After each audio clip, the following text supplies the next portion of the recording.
में कृष्ण पक्ष में जया है और उसके शुक्ल पक्ष में है हाँ, इसको पद्मा, विजया इन नामों से जाना जाता है। आश्विनी क्वार के महीने में है इंदिरा और शुक्ल पक्ष में है पापंकुशा एकादशी और कार्तिक के कृष्ण पक्ष में पड़ती है रंभा, कार्तिक के शुक्ल पक्ष में है हरि प्रबोधनी एकादशी। इस प्रकार से फिर अधिक मास की 2 एकादशियां और हैं, पुरुषोत्तम मास की हाँ, एक इसमें बड़ा अद्भुत है ये एकादशी परमा पद्मा, ये एकादशी बड़ी अद्भुत एकादशी है। एक बार जयकारा लगाइए, बोलिए एकादशी मैया की जय। श्री हनुमंत बलवंत महाराज की जय। आज के आनंद की जय। जय जय श्री राधे जय जय। चावल नहीं खाया जाता ये तो आप सबको पता है। समा का चावल इसमें लिया जाता है, कुटू लेने का उसमें विधान है। सिंघाड़े की भी चीजें आप ले सकते हैं। कोई भी आप व्रत करते हैं उसमें फल और दूध की महिमा बहुत ज्यादा है। उस एकादशी की और ज्यादा महिमा बढ़ जाती है। कोई भी व्रत हो जिसमें नमक छोड़ दिया जावे, फलार वाला भी और वो भी, तो उस व्रत की महिमा बहुत गुना बढ़ जाती है। नमक ना लिया जावे, फलार भी है तो थोड़ा मिठाई ले ले। जीव यदि मान जाए, यदि वो समझाने पर समझ जाए, समझती कम है, चटपटा चटपटा उसको चाहिए, ले सकते हैं, विधान है, ऐसी बात नहीं है। यदि ना लें तो कोई भी व्रत हो उसकी महिमा बहुत ज्यादा बढ़ जाती है। रविवार का व्रत और सप्तमी का व्रत, इसमें तो नमक लिया ही नहीं जाता है। हो सकता है आप में कुछ ऐसे भक्त हों जिन्होंने एकादशी बिना राम रस बिना नमक लिए की हो, ऐसा हो सकता है। लेकिन अब आपका उद्यापन हो रहा है, अब उद्यापन के बाद में अब एकादशी करो तो राम रस लेके करते रहिएगा, नमक लेके करते रहे।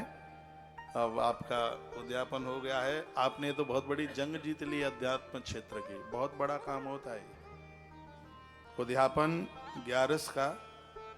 ये तो भगवान कृपा करता है, तो ये उसकी कृपा से ही ये संभव है, बड़ा मुश्किल है नहीं तो। आइए अब हम इस एकादशी के बारे में, कौन सी एकादशी करें, पहले दिन वाली या दूसरे दिन वाली, उसको बड़े विस्तार पूर्वक वर्णन किया गया है। एकादशी कौन से दिन की करें, पहले दिन वाली या दूसरे दिन वाली, ये प्रसंग है आज की कथा में। इसको आप सुनिएगा, बात समझ में आएगी। मानधाता और वशिष्ठ मुनि का संवाद है इसमें। पांतवो जलद श्याम सारंगाघात कर्कसा तलोक मंडपस्तंभा चत्वारो हरिवाहवा। हम और आप उस भगवान को वंदन प्रणाम करते हैं जो 14 भुवन और 3 लोकों के नाथ है, जो सबको सनात कर रहे हैं। उनके चरणों में हमारा और आप सबका वंदन है। एक बार की बात थी, मानधाता राजा ने गुरुदेव वशिष्ठ को पूछा था, गुरुदेव बताइए ऐसी कौन सी अग्नि है जो सूखे और गीले को दोनों को जला देती है। ये प्रश्न किया था कि ऐसी कौन सी अग्नि है जो सूखे को और गीले को दोनों को जला करके राख कर देती है। सुनिए, तो गुरुदेव वशिष्ठ बोले, हे राजन सुनो, जिस अग्नि से सूखा और गीला सब कुछ दग्ध हो जाता है, जल जाता है, वह है जो मनुष्य भगवान विष्णु की पावन तिथि है, जिसको कहते हैं एकादशी तिथि, जिसको कहते हैं हरिवासर। हरिवासर यानी यह दिन स्वयं नारायण का दिन है।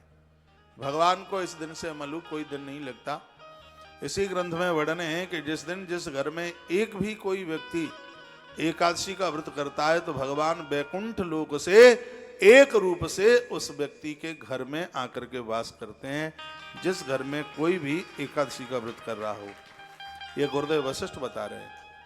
गुरुदेव वशिष्ठ ने कहा, राजन मानधाता, जो एकादशी को उपवास करता है, भगवान नारायण की पूजा करता है, तो गीला और सूखे का मतलब गैया को निकल जाने दो उसको। जय हो मां। गोपाल, मेहमान आया है, अपने आप ले जाओ।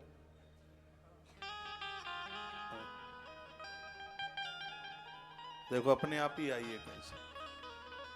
दिखाओ इधर, लाओ, इसके सींग अच्छे लग रहे हैं। एकादशी के दिन आई है, देखा भाई कितने हिम्मत से आई है, बिल्कुल अंदर तक आ गई है।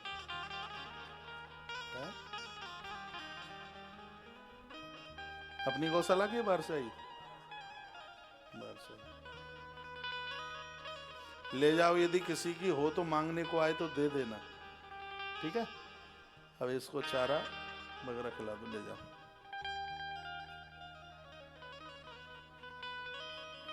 बोलो बांके बिहारी लाल की जय, श्री हनुमान जी महाराज की जय। जय जय श्री राधे, जय जय श्री राधे, जय जय श्री राधे। देखिए, एक बात मैंने अभी आपको बोली थी कथा के आरंभ में, शायद आपको ध्यान हो, कुछ नए श्रोता और तब से आए हैं। कृष्ण भगवान को, ये वशिष्ठ मुनि बोले हैं मानधाता से, कृष्ण भगवान को एक बार प्रणाम करने से 10 अश्वमेध यज्ञ करने का फल प्राप्त होता है। एक बार प्रणाम करने से। गुरुदेव वशिष्ठ कहते हैं, हे राजन, एकादशी का व्रत करने से 1 करोड़ बार भगवान श्री कृष्ण को प्रणाम करने का पुण्य प्राप्त होता है। यह एकादशी की महिमा है, जो इस जन्म के और बीते हुए जन्म के पापों को जला करके एकादशी खत्म कर देती है।